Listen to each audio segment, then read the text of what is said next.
Hello, everyone. Welcome to another episode of Digital Dada Podcast, DD. I'm Cecilia Maundu. I'm a broadcast journalist. I'm a digital security trainer. I work at the intersection of journalism and human rights. And today with me is a very interesting person, and we want to demystify digital security. So I'm going to give him an opportunity to introduce himself. Dr. Bright. Hi, how are you? So my name is Bright Gameli Mawudor. I'm currently the Chief Technology Officer of a company called Zetova, which is a data science as a service company. But what I'm usually known for is cybersecurity stuff, which I've been doing for a while now. I try to see how can I break complex cybersecurity conversations into simple terms, help people to be safe online, and just spread the awareness. Yeah, so that's what I love doing.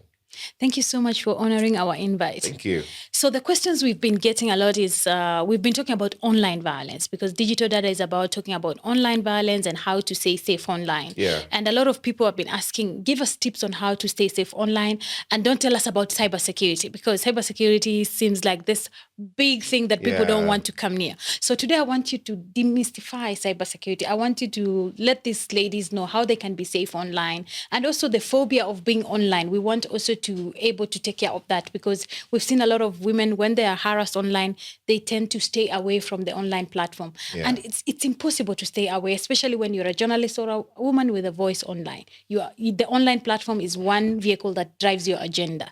So first of all, I would want you to just, in simple terms, what is digital security?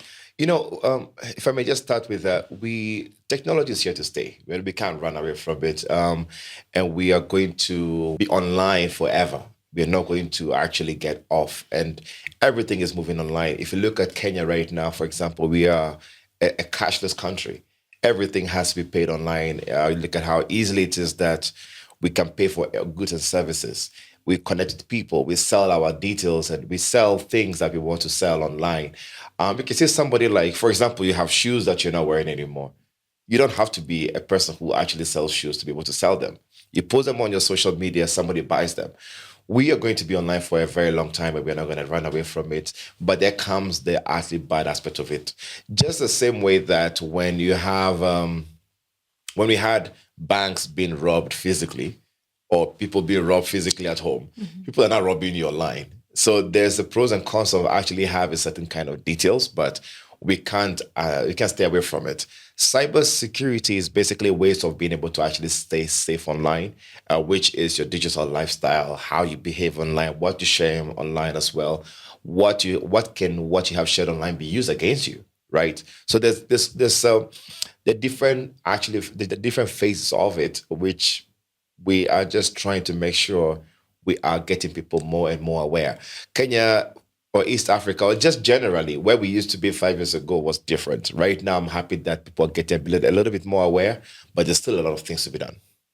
Yeah. So one of your trainings, you talked about oversharing. Yes. I remember correctly. Yeah. And that information can be used against you. Yeah. So where do you draw the line between oversharing and self-censorship? Okay. Yes. Well, if you look at someone like me, I share so much about myself. People know what kind of alcohol that I like. People know what kind of family that I have. Some people can even tell how my house looks like, some part of it. But I share what I want people to see. But those people still don't know how my entire day goes. They can't tell exactly where I am.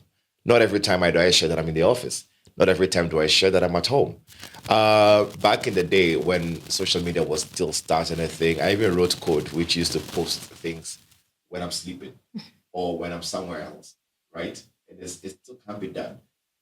So the thing is, you have to be careful about what you share online and be willing to share that online for them to be able to use. But if you look at it in a way that you're sharing too much information and you think that cannot be used against you, then you are going to get a loss. For example, here's the thing that we share details of our places, where we eat, where we go. Some people do that every single hour. So if you watch the entire life, you can tell exactly where they are. You can even stalk them if you want to. But sometimes for some people, that is content creation for them, if it's a job. We go to websites, we sign up with our details, we sign up with details that we actually want to use online. And sometimes we give too much information. So we have to be very careful. It's quite different. There's a gray area between censorship and also oversharing. It's not easy to be able to, but I just say, don't share what you don't want people to know about you. If you think this information can be used against you or somebody's going to use that maliciously, then don't share it. But if you feel like it's just your lifestyle and you want to share, go ahead. I know some people will never post their kids online. And someone like me, I share my kid online, but because there's nothing malicious that is going to happen there. So it's a very gray area to say. Okay. Yeah. So I would also want you to talk about social engineering, because a lot of people, that's how they're scammed. Exactly. Yes. Social engineering, I call it hacking the human brain, is basically what can I use information that I find available to be able to use against you. If I know your name, I know your phone number, I know your email, I know what you like, I know what will actually make you to click on a link, I'll be able to actually use that against you. So for example, if I know that you have a particular preference of chocolate, you will like a particular pizza from a place, there's a particular detail that I've picked from your online behavior, I can use that against you. I'll give a typical example. We did this social engineering experiment. It was a job. We were supposed to hack a bank, and I needed to find a way to actually get the head of IT to open the malware. Mm-hmm. So those days, it was Bistro Gong Road, which was the place to be. I profiled this guy online. I saw his entire online profile. Cecilia, this guy he's very boastful. That's one. Boastful. He's very boastful. He's a person who likes to challenge people. Anything you talk about, he will shoot you down and he always has to be right. So his ego is up here. Mm-hmm. 2, he's always at Ngong Road, Bistro, every Friday from roughly 6 p.m. He's always there. He likes tall, slender, light-skinned women. That's his type of women. I could tell. I know he's a whiskey person. So when I got there, I took 3 ladies with me. They knew what they had to do. Figured out a way to get this guy to give you an internship without going through the necessary process. And he was drinking something, so I, by mistake, hit his drink. So the drink actually fell off. I said, look, I'll buy a bottle. Don't worry. I bought a bottle and I wasn't even drinking. But since he saw the ladies with me, 2 are exactly his type, 1 not so his type, he's already triggered to give us space to sit down. 1, a guy buying a full bottle of alcohol just because he spilled the one you have, that's not normal, right? That wouldn't happen. 2, he has all the hot girls, 3 of them. There's no way he's with all 3. At least 2 are free. Mm-hmm. So that's social engineering. Got him to drink. He kept on drinking and talking to the ladies. And the lady that he was really interested in actually asked for an internship and an assistance to actually help her to finish a school project. So can I send him a school project to see what kind of antivirus do you think is the best? He gave it out. Gave details about it. In fact, copied my secretary as well. So we have 2 targets now, which is even easier. We sent the malware. We created a malware that bypasses that particular antivirus that he has, and that got to hack him. That's easy. Simple. That's simple. That's because we collected the right information and we know exactly what to use against him. So that is social engineering on the normal everyday lives of ours. What you post on something like, say, Instagram or TikTok and everything, somebody can use that to send an email to you, can get into your DM and offer you something. There's a time where I saw one of these local airlines was hacked, and they're using that to DM people saying, we want you to become an influencer for us. Could you just click on this link? And you click on it, you've been hacked, right? Same thing as email. I have your email address. I know what you like. I know you're going to receive an email or say, you're desperate for a job or you're looking for a job or something like that. Can use that against you and say, hey, we have this job offer here. Click on it and be able to apply. You'll submit all your information. That happened to somebody the other day where they lied to her that in the state that she wanted, that she's been chosen from a website which already profiles people according to the kind of skills that they have. If she wants a job at a very high profile company. And they asked her to actually enter some details, and then she was about to give out her entire detail. So it's just how human beings can actually use the information they have about you. Remember when we're coming in right now into this podcast, We met downstairs and I asked the guards, where is this phone number you've just taken of mine going to? You have my email, you have my full name, you have my phone number. People are now making phone calls. They call and tell you M-Pesa has been registered twice. Yeah, for those who don't know, M-Pesa is a digital currency right now we use in Kenya. And they say, we realized, somebody called me the other day, even tried to record it, like, you've realized your M-Pesa has been registered twice, and we would like you to give us some information, deregister that. And we're going to send you a code, read out the code for us to be able to actually deactivate. So they said, no, my full name is Bright Mawudor. I'm like, yes. The other name registered is Rajet Patel. And I'm like, no. Of course, I'm trying to play it down with them. All of a sudden, I got a prompt from Safaricom. Oh my goodness. Meaning they log into a portal, they're trying to do a reset of my account details. And once they do that, they have access to my M-Pesa. Social engineering. And a lot of people fall for it.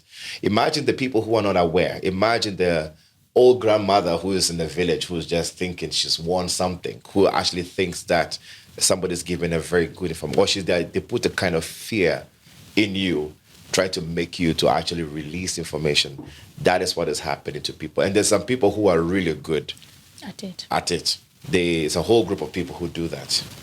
Now, to the point that you talked about, the internet is here to stay forever, meaning it's like food. We can't literally live without it. I'm currently producing a documentary on cyber hygiene. Yes. I would want you to explain how we can be able to enlighten people, especially in the rural areas where the majority of people live, on issues of digital security. Because now they have no option, like e-citizen. Some of the things they're forced to actually go online to be able to access the service. Yes. How do we go about enlightening them with the notion that we don't want to scare them offline because people believe cybersecurity is this jargon? And before you even answer that question, please explain to us what is malware, because some people don't know what is malware. Okay, so let's start with the definition of a malware. A malware, just the way you get a place infested with roaches, right? You want to kill them because if they start eating, or even rodents, if they start eating things around your house is going to look bad, of course. Same thing as malware. Malware gets into your computer. It's a piece of code that is written to actually destroy things on your computer. It gets to destroy things such as files. It gets to destroy your entire hard drive. It takes over, or it can take over your machine as well. So a malware is just basically a virus, but it's intelligent enough to be able to actually mutate or do things that it's supposed to do easily. We have a new one these days, or which is popularly known as ransomware. A ransomware is actually a malware that gets to be sent to you. If it does get activated on your computer, it encrypts or locks. Encryption meaning it locks every file that you have, all your important files, locks them up. For example, your Excel sheet, your Microsoft Word documents, your PowerPoint presentations, it encrypts them with a code that you need to actually get to actually open it again. So without that, you can't open it. You don't have access to it. You're basically useless, right? So you're basically being held ransom, and they tell you to pay an amount of money before they can actually they give you the release key or the code or the number that you have to put in to be able to decrypt your files and get it back. Is happening right now. It's one of the highest forms of hacking right now we can see in terms of malware infections. How can we get to actually educate people in the rural areas and the likes? We have to do practical demonstrations. I've been a very big fan of doing live hacking demonstrations because that's the only way I feel people will be able to actually understand what it is when it comes to hacking. So even people who are CEOs, you find people who are technical people, I still do that and they still be like, what? There's a lady who told me she's seen my presentations 5 times. She still freaks out because she still thinks there's a lot that she doesn't know. For example, phishing attack, as we call it, is one of the highest forms of attacks right now, where somebody sends you a link or an email or something where you're allude to actually click on the link or give out information. And I always do that phishing test. It takes me about approximately, say, 9 seconds to be able to repeat that using my phone. So when I use that to actually send a phishing link to you, it will actually look like it came from a legitimate email, right? For the demonstration that I've done, and I told people, these are the indicators for you to look at, and these are the things you need to actually watch out for. They are now educated. When that happens again, they know how to be able to respond to it. Same thing as if you've been compromised online. Cyberbullying, which is another very big area that we have to look at. How do you get to collect evidence? How do you get to report it? How do you be able to actually send that to the right authority? Who's the right authority, actually? What is considered a legitimate evidence to be used in the court of law? All of those things. But we need to, for people to understand, you need to demonstrate, and you need to have some sort of visuals to actually get to guide them. I see a lot of people who do presentations where they're trying to get digital hygiene conversation to others, but it's verbal. Death by PowerPoint, to say. For example. But death by PowerPoint doesn't necessarily mean that you have to use just PowerPoint presentations. You have to do a live demonstration. No. Show people exactly images that they can use. But if you do use writing, it's quite difficult. People use that sometimes to just tell people, you can be hacked. There's something called phishing. Phishing is the highest form of, but you see, you've just told people, they'll forget the moment they walk out of that room. So visuals and examples and questions are the easiest way for people to be able to actually be aware that they can be compromised. So that's my style of communication, cybersecurity awareness to people, and that seems to be working. I've done 197 public presentations when it comes to cybersecurity, and that methodology has been working. So I can say from the science part of things, that's the easiest way to get it work. Yeah. Well, thank you for that. And also, you mentioned cyberbullying, which is very rampant online, and especially on platforms like Twitter. Yes. What is one approach that women and girls can use to be able to counter this vice? Yes.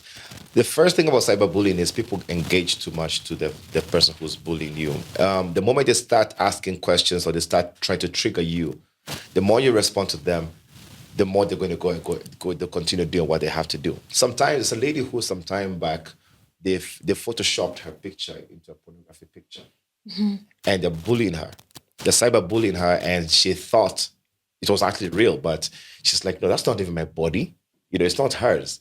But so I told her, take screenshots, get all of those details, the Twitter handle, get the Instagram handle that's being used, take pictures of those, screenshot everything, or screen record as well to keep as evidence.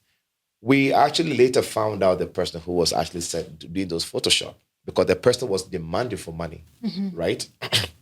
And we social engineered the person. We tricked him to actually say, we'll get you the money, you just come collect from here, from a kiosk. And he actually came. He was stupid, but that is just one way. There are other people who do it because it's a feeling they have. They get a high from actually cyberbullying. And that happens in Kenya. And so how do you deal with such an issue? So such things, you need to, first of all, being able to actually collect a lot of evidence. 2, you need to get as many people to report. So trusted community of people that you have. So form a community. Or friends and family who say, report this post. The more you repost as it been nudity or against community guidelines and everything, they get to take down such posts. And don't engage them. Because the moment you engage them and say, where did you get this from? Why are you doing this to me? The person who's trying to scam you or trying to cyberbully you will actually gets happy. It's a happy pill for them. So it's a mental issue for some of them.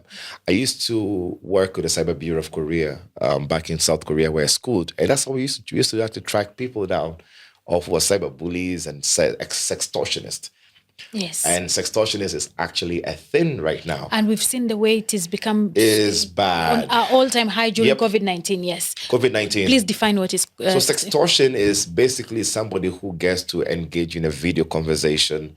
You exchange video, a live video, video chat, where you engage in sexual activities, right? But they're recording you. And so far as your face shows, they use that to actually say, if you don't give us money, we're going to actually get to share this online. So some people also do it another way, where they ask for your nude pictures, you send them, and then they use that against you.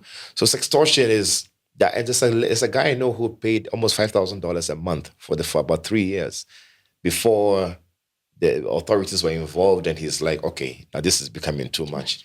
And we actually found a way to be able to actually get the money. Get the people who were doing that. And these guys were very smart. This is in Asia. But in Kenya, same thing is happening. A friend of mine was going through a sextortion, and the person said he should send money to me in Mombasa and everything. It's happening. Why? Because we're online and we can't get away from it. And people are really good at being able to actually lure you to share information. People you don't know, you send nude pictures to them, you send videos of them, you've never met them before, and you think they're real. And these days, what I've seen happening is people register US numbers. Oh. Yes, they use US numbers to register on the WhatsApp or the likes, and you can't track them down. See, if it was Kenya, you can actually try to find out exactly who they are. With authorities can find them, but a US number, they disappear. It's a throwaway number, right? So it's happening a lot. But again, we need to be able to be sure that some of these things, if it's too good to be true, there's something wrong. Same thing as buying things online. Those shops that tell you to pay before they deliver. There's a very high chance they're not going to deliver. How do you know that the person is actually real? How do you know that the store actually exists? How do you know that this person is going to deliver what you actually paid for? You know, you buy a shoe of this size and then they bring you something very different that is nothing close to that. It's happening a lot. So many scammers are thriving off that right now in this Kenyan market, and people have to be very careful. Okay. Now that, our lives are online, well, what is one advice you give to consumers who are buying stuff online, especially if you're using your Visa card? Because now we are seeing a lot of people are also embracing the issue of using Visa card. Unlike before, we were only using M-Pesa, especially now that companies like Amazon are making an entrance into Kenya. Yes. What is one advice you would give such a person? People might hate me for this, but let me speak what I think it is. I like to have multiple cards for different reasons. I have my salary card, and I have a shopping card, and I have a backup card. So the shopping card is basically I put exactly the amount of money that I think if I lose it today, it's okay. I don't really care, right? And I link. Luckily, I also have PayPal, which I use for online shopping, where I can link my card to my PayPal account, right? But guess what? I don't necessarily have to. With M-Pesa right now has a way to be able to send money to PayPal. M-Pesa to pay. If you Google M-Pesa to PayPal, it can link PayPal to M-Pesa. I didn't know that. Yeah, so you don't have to link a card to it. So that is one beauty about it, which you don't have to use people link their primary card to PayPal or other websites, and then they lose them. So if you look something like, say, a Netflix, for example, I have that card, which doesn't have a lot of money. I put in 50,000, 20,000 or something like that. And when it's done for all the things that I want to do shopping online. So it's good to actually separate those two lives when you're doing kind of some sort of payments. Some websites, rarely, but some website will actually tell you to use a credit card, right? So you need to have a credit limit that even if somebody tries to overuse your credit card, they can't go beyond that certain level. Right, so you have a limit of what you can actually lose. People have a limit of $2,500. People have a limit of $5,000. Others have a limit of $1,000. Say if somebody even scams me today and want to spend more than $1,000, it will not go through, and it's a bit much. It's safer with that. So that's where people need to be very careful when they're trying to use their cards online. But look at the website. Be very, very sure this website is actually giving you the things that you want to buy. For example, there's a lot of ads that come on Instagram and the likes, on Facebook and the likes, which tells you to pay for something. You click on that site, they tell you pay what? 99999, 99.99, to get nutrition benefits and everything and money back guarantee. Look at that site properly. Research on them. Google them. Google the name of the product and put scammer or scam at the end. You'll get a lot of reviews that either they're scams or not, right? There's a lot of information out there. People have already profiled them before. People have been scammed before already. So somebody have written, look at the comment section, right? There's one I saw an ad on Instagram. I checked the comment section. People said they never got anything out of this. They've paid money, but they never did. But you see, those are 50 people who have already said the same thing. And this guy was selling at what? 99.99. Multiply that by 50. That person has made enough money.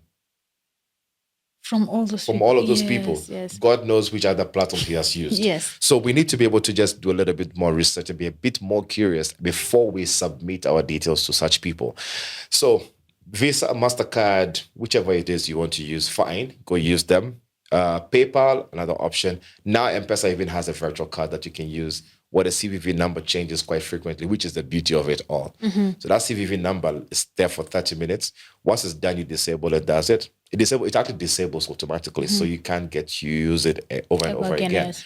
Because what these scammers usually do is when they get your card number, they have your, how do you call it, your expiry date and the CVV. They basically go to sell it online. I'm a very paranoid person. When I go to a supermarket to buy something and I swipe my card and I see the person change, just flip the card over, I change the card.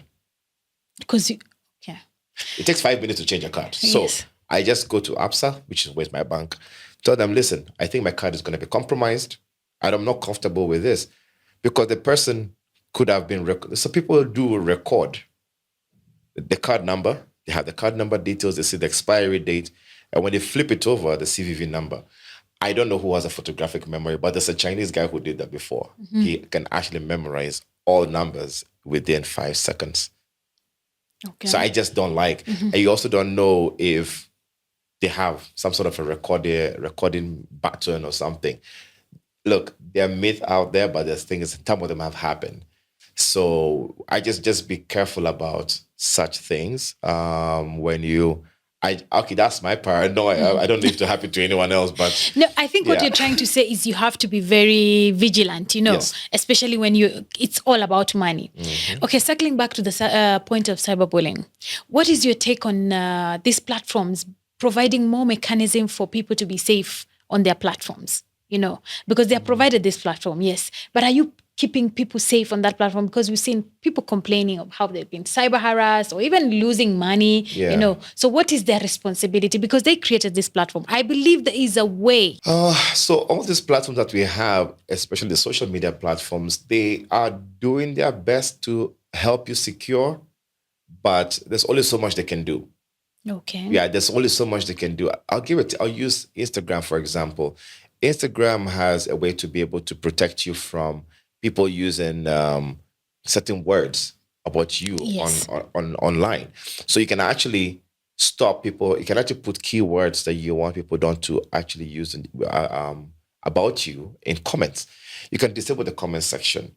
Everything is in the settings. There are basic security mechanisms that we need to actually think about. Having two-step verification is there. It's a feature. Have you put it on? No. It's available on every single social media platform. It's available even on WhatsApp. What is a two-step verification? I'm about to just explain. So two-step verification is a way for you to be able to verify your code, yourself, if somebody even grabs your password. So let's say somebody has my username, they've guessed my password, or they have my password through one way or the other.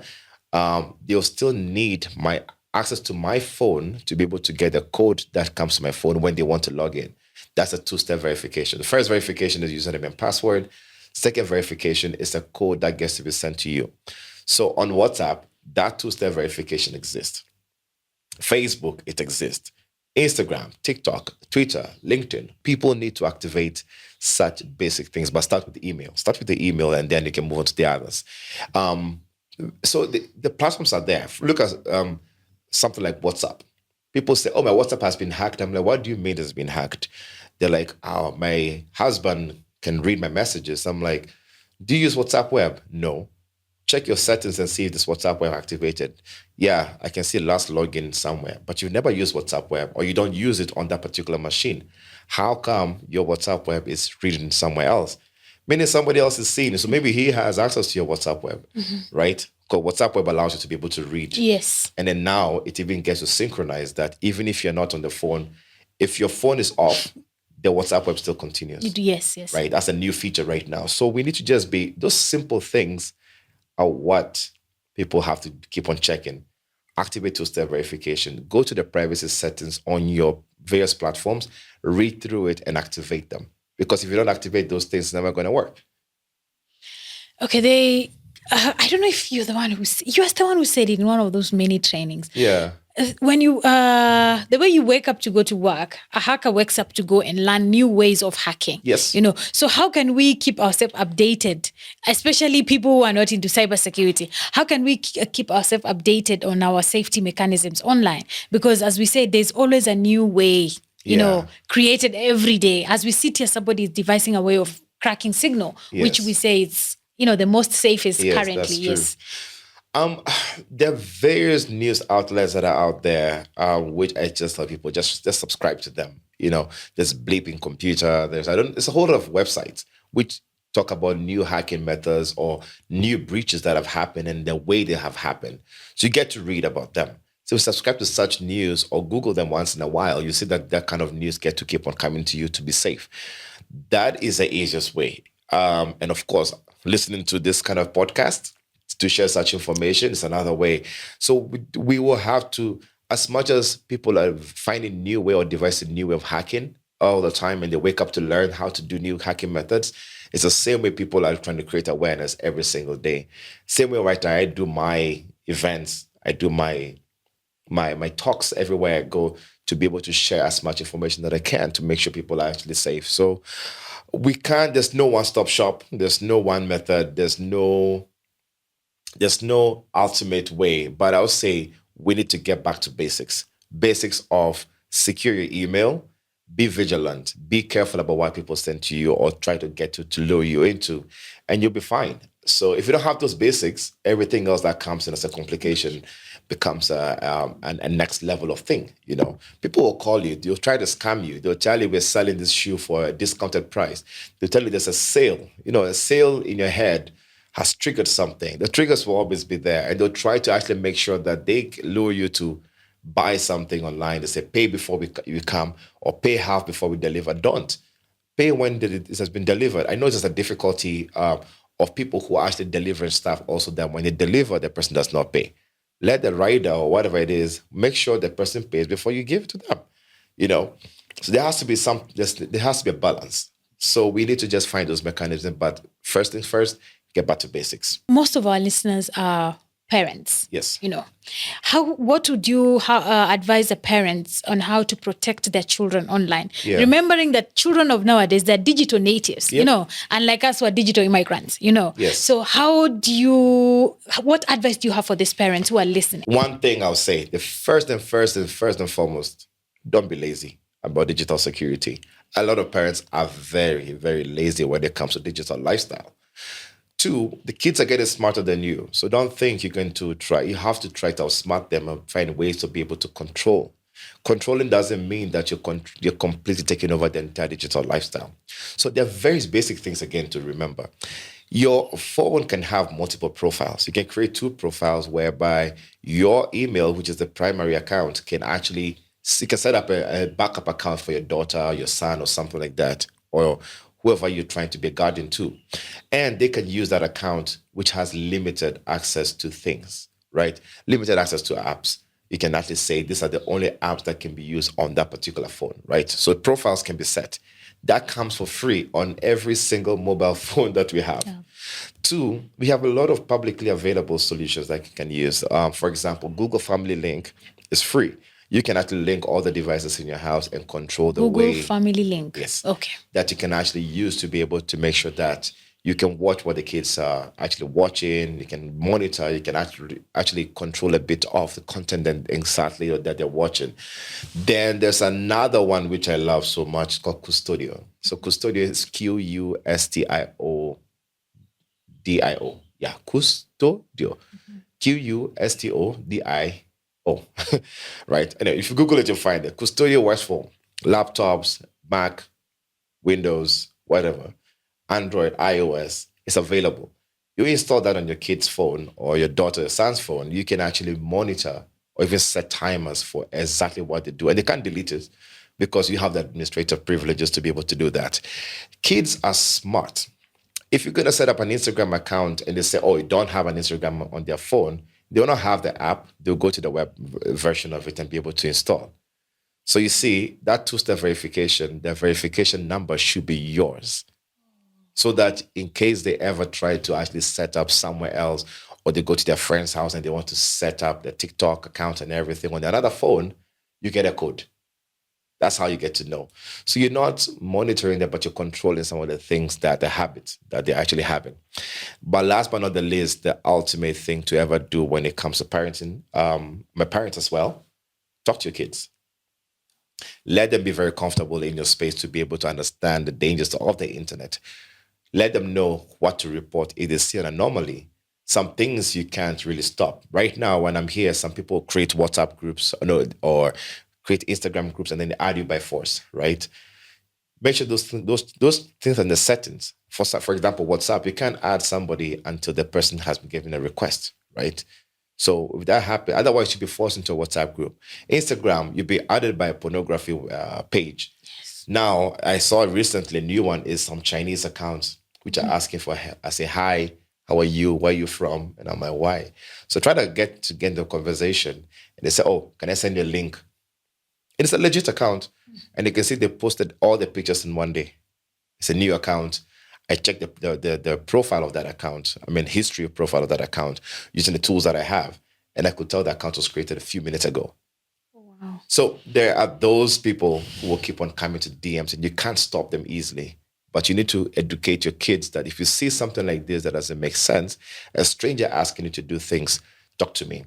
The kind of games they play, the games are very connected right now. And then they always have headphones on and the parents and the kids are talking to somebody, a stranger who's telling them to do things.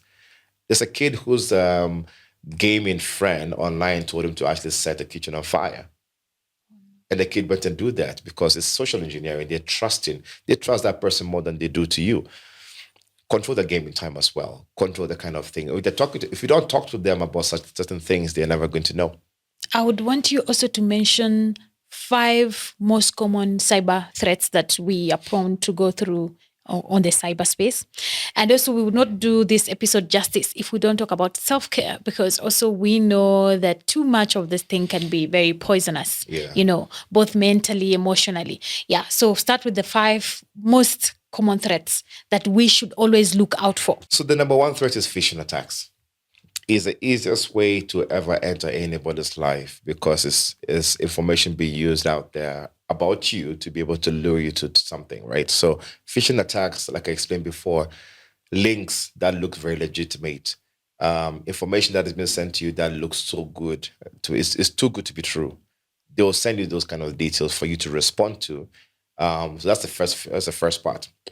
The next part of phishing attack is social engineering, of course, which is it's a superset of phishing attack, right? Phishing.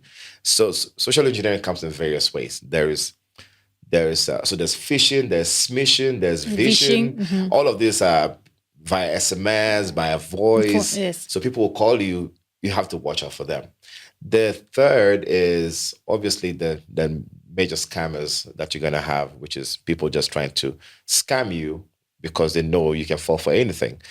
The other one, which is getting really common, is malwares. We have antiviruses which you can install on your phone. Install it. It's there. For example, Android have Microsoft Defender from Microsoft, which is really good. There's ESET. Install them. Get to be able to actually see that if any malware comes to your phone, you can actually you can actually get detected before it happens. Yes. So those are the ones that I think on top of my head right now that I can think about. And the last but not the least, the other one is cyberbullying, which is just going to be happening every now and then. Yeah. We're in a connected world right now. And for the fact that we have so much online, we can't really stay away from certain things. Why? Because it's just a connected world. We need to learn how to be able to collect a lot of evidence and try to actually send it to court of law.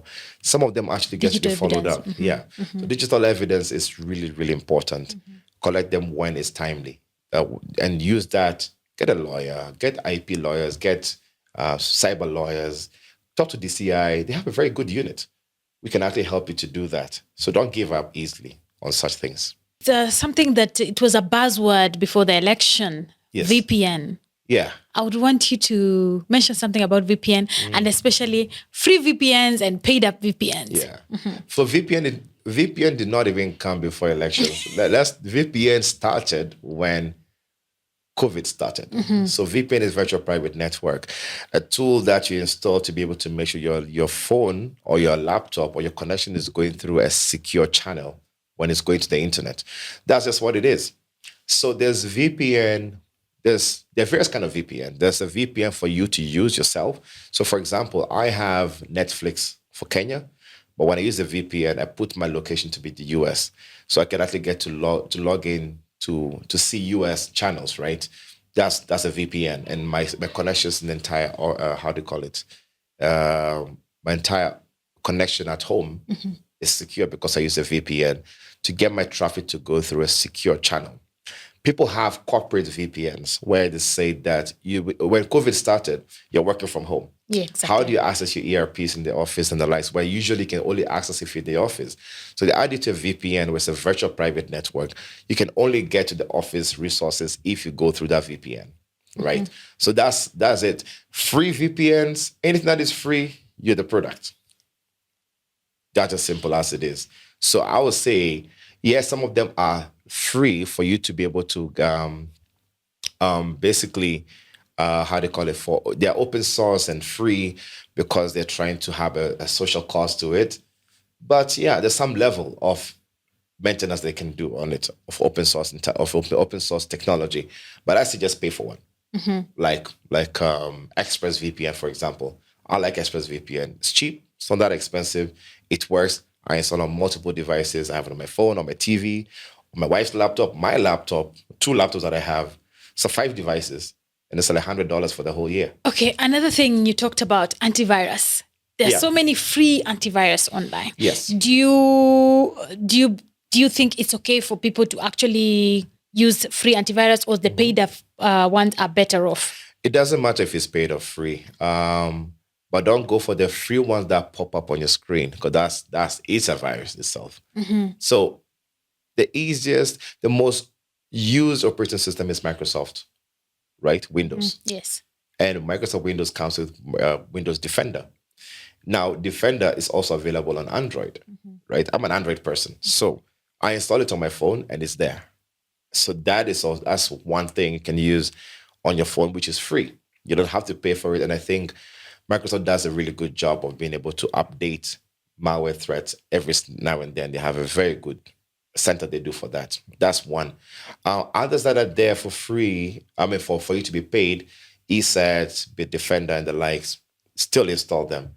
Just don't make a mistake of installing 2 types of antiviruses on your laptop, because they are now seeing each other as a competition, and they might not detect certain things. So I tell people, best thing to do, get to install just one type. If it's Defender, leave Defender. If you don't like Defender, disable it and put another one. That's fine. Just don't have 2 of them. Now that you mentioned, when COVID came, people were working from home. And then now we find ourselves working in public spaces. For example, you go to a cafe, you sit down, you're using their free Wi-Fi, which is our favorite thing right now in Kenya. Yeah. I would want you to mention something about free Wi-Fi, especially the dangers that people don't know. Because everywhere we go, the first thing people ask you is, what is a Wi-Fi password? So I don't want to get people paranoid about Wi-Fi. I don't want to get people to be scared of using free Wi-Fi because, it's there for free. There's a reason. Yeah. But you see, when you're on a free Wi-Fi, it's not the responsibility of the person or the place that you are at to secure you. That's why you have to put extra security on your own laptop or your own phone. For example, if you have a VPN that you've put on and you're using the VPN on a public Wi-Fi, you're safer. But if you don't, anyone who is on that Wi-Fi can sniff the traffic that you have, depending on the kind of router that they have, the kind of net technology that they have for the Wi-Fi, right? So not all of them, most people just buy the normal internet router to broadcast Wi-Fi because it's the simplest they can get. They get the cheapest. They provide it in the service, for free. So it's not everybody who takes care of such things. So you need to be sure that you have a VPN on your laptop or your phone when you're actually accessing those free Wi-Fi. Okay, I would want you to talk about the 5 most basic safety tips that everyone should embrace, whether you are a parent, whether you are just from high school and you're online, when you're on the online platform. I think this will help me to be able to even sum up everything that we've said. 1, be curious. Be curious about anything that you see online. be it an ad, be it a DM, or be it a phone call or anything. That's one. Two, get back to basic of securing the email. Get two-step verification. Get even something like Google or the others have what you call a backup code. So when you set up your two-step verification, there's a backup code at the bottom. What the backup code does is that it gives you 10 codes that you can use to log into your account in case you ever lose access to your phone even. Because sometimes the hacker has hacked you, but guess what? They have changed the phone number as well, so you can't get the verification code. That backup code, for example, on Instagram is there. Download it, keep it somewhere that you can actually use it again to log back into your account in case you ever lose it, right? Try to go through the recovery process. A lot of people don't go through the normal recovery process when they've been hacked. Follow the process, follow the instructions you've been given to be able to recover your account and be safe. Get a basic antivirus. Just get a very bare minimum antivirus, and the free ones is Microsoft Defender. It's available for every operating system. Get to install it, get to make sure that you can actually use it as well. Last but not the least, we need to, I've forgotten. Oh, if you feel you have been compromised, you feel you've been hacked, go to your browser, any browser. Even if you've been hacked on an app, go to the browser of the phone, because they use the browser to activate everything. Clear your cache and cookies, and then you can now reset the password for that particular account with a different device. For example, you're on Instagram, you've clicked on a link, and the link has opened on the browser, and all of a sudden your account has been taken over. Clear your cache and cookies on that particular browser. If it's Chrome or Safari or whatever it is, then go and change the password with a different browser, a different computer or something like that. Or you can log in on the computer and then change the details. If it's a mobile app, for example, an Android app, which you see that you've been compromised, stop the app. You go to the settings, go to apps, look for the app in the list, force stop, clear the cache, clear data, uninstall it again if you have to, reinstall. So just the basic things to do, which I feel people have to just keep thinking about, and just keep be vigilant. That's the only way. Be vigilant. Yeah. Okay, there are two questions that people keep asking the most. What are cookies? Because that word has been thrown around. Yeah. And also people ask, what do they mean by end-to-end encryption? Would you mind explaining in very basic, simple terms? Cookies are part of a website that helps the website to know your activities, to give a better experience. So the cookies are there for a better experience. And the reason why, and right now, they tell you to accept all cookies is because they want you to know that they're collecting certain kind of information about your browsing activity, right? It's because of law. So before they used to collect, now they're just letting you know that yes, we're collecting information about what you're looking at. You're shopping for clothing, shopping for shoes, you're shopping for electronics. So when they come back next time, we'll give you the best of the electronic type. For example, I was looking for a particular laptop and I was searching a particular laptop type. When I go back again, they show me the same laptop that I wanted or a similar spec, but of a better price because they have my activity. If you don't want to actually have that, go incognito mode. That's fine. Doesn't keep all of those data. Once you close it, everything is gone. So the cookies are there to actually help you to do that. End-to-end encryption has been famously known for something like, say, WhatsApp, is the fact that communication between you and the next person is actually completely locked. Nobody can intercept. Back in the day, so far as I'm on the same Wi-Fi as you, everything you communicate, I could actually fish that out and watch what you're browsing, or people can actually get to see those details. So it's not foolproof security, but it's just to say that an algorithm has been put to make sure that the communication between you and the person you're chatting with is actually secure end to end from you to the person. Awesome. No matter what channel you're using, Wi-Fi or your data or VPN, whatever it is. So it's just a second way to actually put that. Difference between WhatsApp, Signal, and the likes, it's just the different algorithms that they use and different features. No big difference as to kind of how they call it, security they have. Sometimes there are people or state-sponsored hackers or military base who actually have technology to break certain kind of encryption. If they have, I don't know. If they do, they can actually break certain encryption for, say, Telegram or WhatsApp or anything. People have claimed that they have, and Signal is the one they haven't broken yet. Yet the other day, was it Telegram or Signal, I think, where they hacked one of the employees and some details have been leaked out for some people. You see, so they didn't hack you, but they hacked the company. You know, I'm not sure if it was Signal or Telegram, one of them. So you're not 100% secure if some military state solutions are there to be able to break the communication between, the kind of applications you use for communication. Thank you so much. There's one question that I really need you to talk about, the self-care part. Self-care, it's just most of the things that I talked about earlier on. Share information that you want people to actually know about you online, and make sure you keep a digital lifestyle a thing very seriously to yourself. If you're a parent, your kid's digital lifestyle can actually also become yours. And as a parent, for example, I know some parents who like to post their kids online and involve them in their shows, content or creation, everything. But the kids do want to do that? I don't know. Do you think it will affect the kids? Think about it as well. What are the kids being told when they go to school? Because some of them get to be cyberbullied because of this. Oh, we saw you on your mom's, videos, and it has this amount of TikTok views because of your mom. Your mom is popular, and they can't get the same TikTok views, so you're not hated. It happens. It's happened to a few people I know.